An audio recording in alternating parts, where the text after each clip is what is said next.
MODV stock analysis Tuesday and onwards. Am I buying is the question, and I'm covering all that in this short 1-minute video, so watch till the end. Modiv Care, it's absolutely pumping, 100% up. It's not an everyday thing that you see.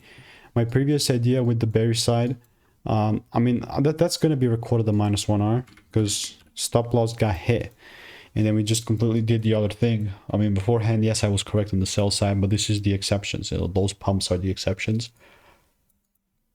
And look, when I lose, I'm going to come out here and show you, you know. So with MODV, practically speaking, when it's pumping up this hard, I'm just looking to double down if the price freaking permits. So meaning that the only thing that will make me be bullish and continue with the bullish side is if I see some sort of double break on the 1-minute, 5-minute chart.